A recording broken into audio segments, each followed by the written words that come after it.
Olá pessoal, bem-vindos a mais um vídeo do canal do PET.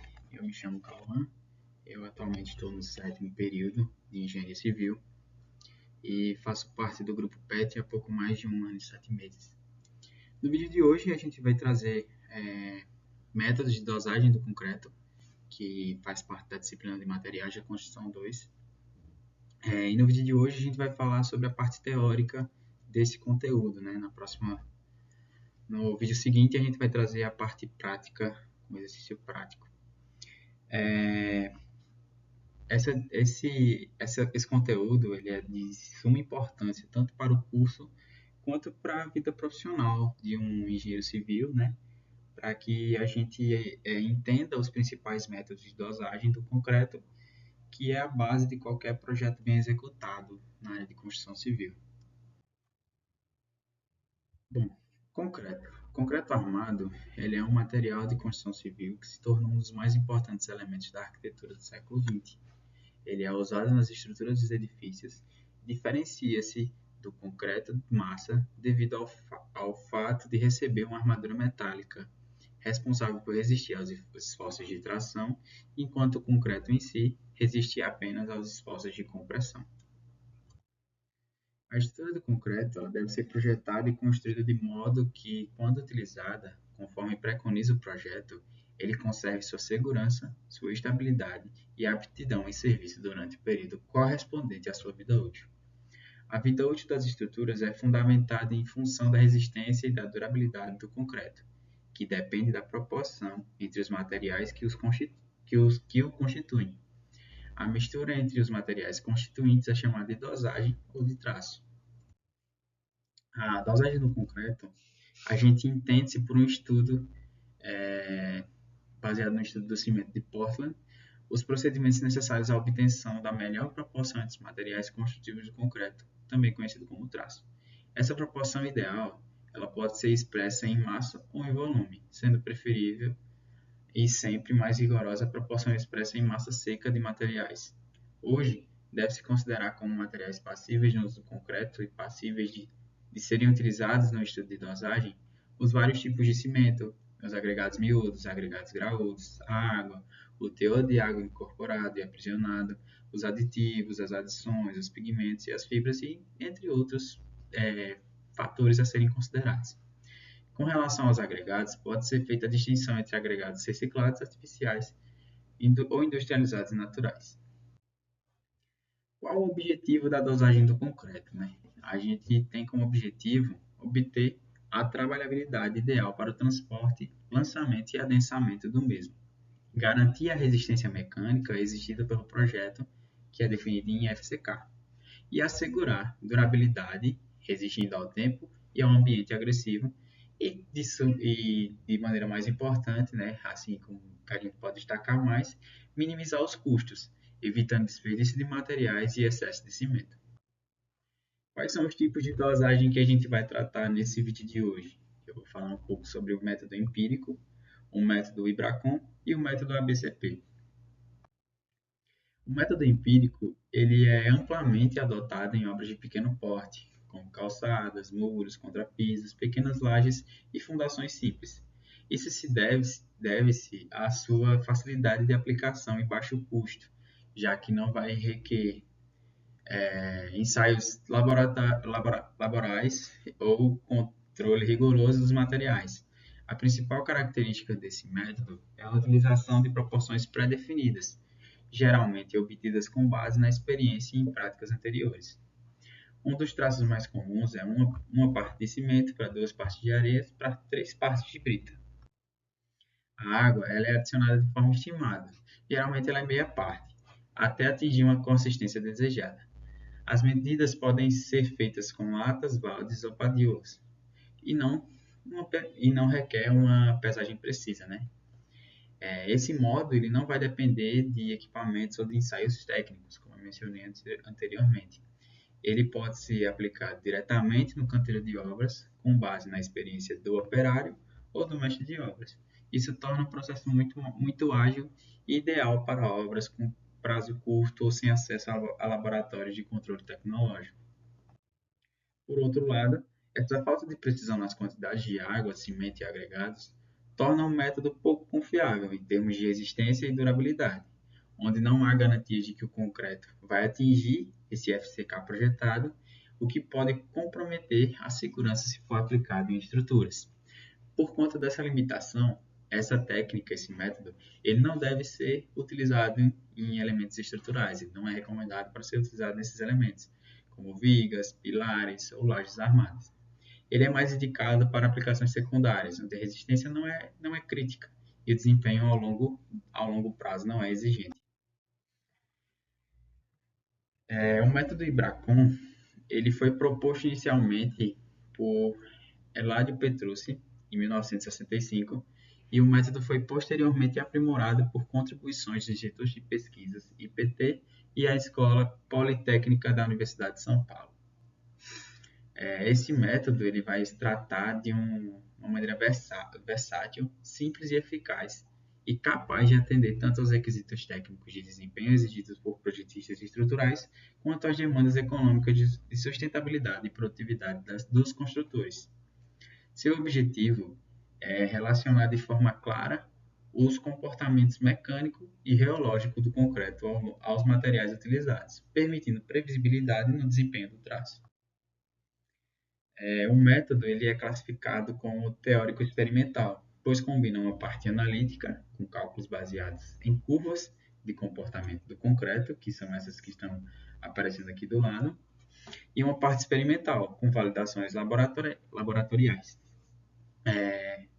Pode ser considerado uma ponte entre os métodos que utilizam granulometria contínua e os de granulometria descontínua, promovendo uma abordagem híbrida e racional para a dosagem de concretos. Os limites de aplicação conhecidos desse método são a resistência à compressão entre 5 MPa de força até 150 MPa, o fator água-cimento de 0,15 até 1,5, o abatimento de 0 mm até o abatimento autodensável, e as dimensões de agregado de 4,8 a 100 mm. O teor de argamassa seca, o fator de água e materiais secos, o módulo de finura do agregado, a distribuição de granulometria dos agregados e a massa específica do concreto, que é entre 1.500 kg por metro cúbico. Partindo agora para o método ABCP, no que consiste esse método?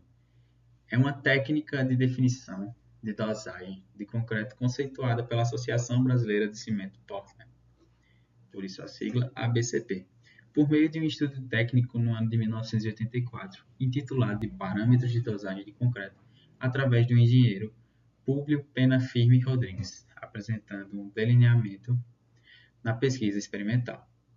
A técnica de dosagem ABCP é inspirada no modelo americano ACI 211.1/81, revisado em 1985, onde constitui-se numa adaptação do método prático americano aplicado às condições brasileiras. A fim de se obter um traço desejado, esse método ele vai dispor de tabelas e gráficos elaborados com base em valores médios dos resultados das análises experimentais e, portanto, essa técnica habitual ela é adaptada aos materiais comumente aplicados nas diversas regiões brasileiras. O método ABCP ele tem a sua atenção voltada ao parâmetro de trabalhabilidade e, para isso, ele considera as particularidades dos materiais e as circunstâncias em que eles serão executados, o processo de adensamento, o tamanho das peças e o tamanho das peças que forem aplicadas. Essa técnica de dosagem ela viabiliza ter como produto final concretos característicos de consistência plástica, resultando em traços com menor teor de areia, com o propósito de obter uma pasta de concreto econômica. Portanto, a fim de definir um traço para a produção do concreto, o método ele vai apresentar uma sequência de etapas a serem seguidas e bem definidas em que primeiramente se determina a resistência da dosagem, por seguinte é estabelecida a fixação do fator de água-cimento, em seguida são realizadas estimativas de consumo de água do concreto, consumo do cimento de agregados e, por último, a definição do traço. apresentando normalmente uma função de massa e com relação ao valor unitário do cimento. Desse modo, as fórmulas e tabelas a serem seguidas nesse método é dada por FCK mais 1,65 vezes um SD, onde esse SD ele é um desvio padrão que é definido teoricamente em função de como será preparado o concreto. O concreto ele pode aparecer nessas três condições. Condição A, que o SD ele vai valer 4 MPa, onde o cimento e os agregados são medidos em massa, a água e o amassamento é medido em massa ou volume com dispositivo dosador e corrigido em função da umidade dos agregados. Concreto normalmente preparado pela empresa de serviço de concretagem. Condição B, onde o seu SD é de 5,5 MPa, onde o cimento é medido em massa, a água de amassamento é medida em volume mediante dispositivo dosador e os agregados em volume. A umidade do agregado miúdo é determinada pelo menos 3 vezes ao dia, e o volume do agregado miúdo é corrigido através de uma curva de inchamento estabelecida especificamente para o material utilizado. E a condição C, onde seu SD é de 7 MPa, e o cimento ele é medido em massa, os agregados são medidos em volume, e a água de amassamento é medida em volume e a sua quantidade é corrigida em função da estimativa da umidade, dos agregados e da determinação de consistência do concreto. Então, essas são os três tipos de concreto que a gente tem para as três condições de concreto que a gente pode utilizar na nossa equação. Essa tabela ela vai corresponder à classe de agressividade de qualidade do concreto em relação à água-cimento, em consumo de cimento Portland por metro cúbico e a classe do concreto. A curva de evolução de resistência de água-cimento, né? É aqui que a gente vai tirar o nosso fator de água-cimento. Por exemplo, na equação anterior, a gente obteve um FCK de 20 MPa e um SD, um concreto de condição A, e quando a gente multiplica, a gente vai ter um concreto, um FC de 28 dias de 26,6 MPa. Então, a gente vai aqui na tabela, onde se aproxima de 26,6, e a gente vai ter que nosso fator de água-cimento é de aproximadamente 0,58.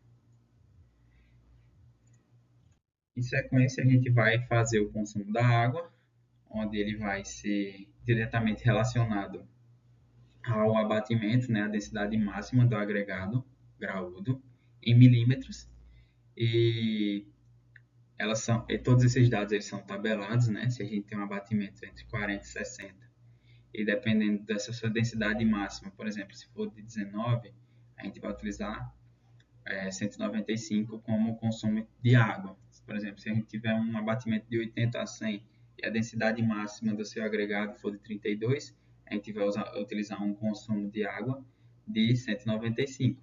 Se a gente tiver uma densidade máxima de um agregado que não esteja aqui na tabela, a gente vai utilizar o valor que mais se aproxima desses daqui. Por exemplo, se a gente tiver um agregado de 23, uma densidade máxima de 23. A gente vai ver na tabela, vamos dizer, um abatimento de 60, entre 60 e 80, com densidade máxima de 23.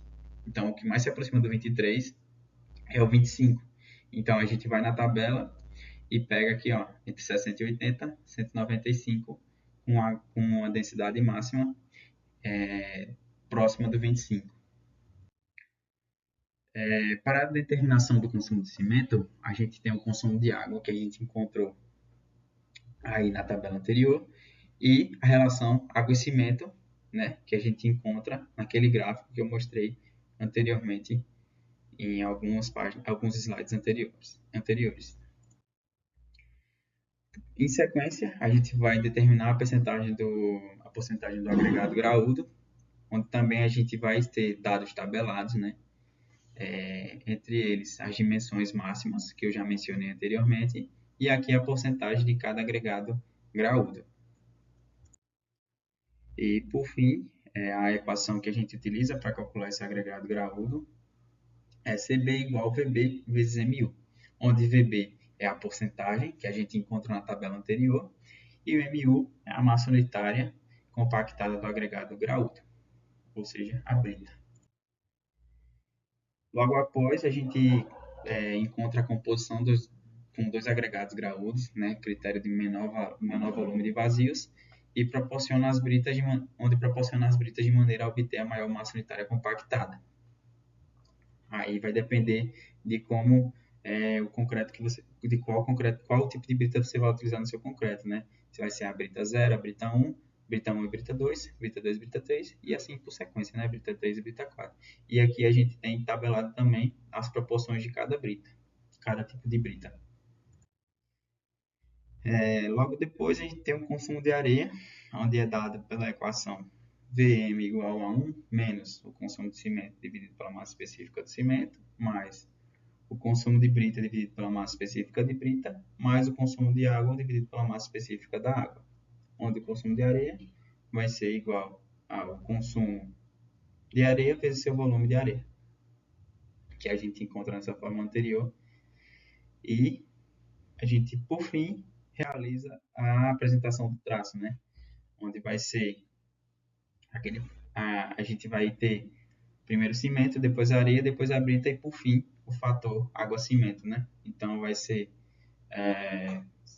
o primeiro consumo de cimento dividido pelo consumo de cimento, consumo de areia dividido pelo consumo de cimento, consumo de brita dividido pelo consumo de cimento e o consumo de água dividido pelo consumo de cimento também.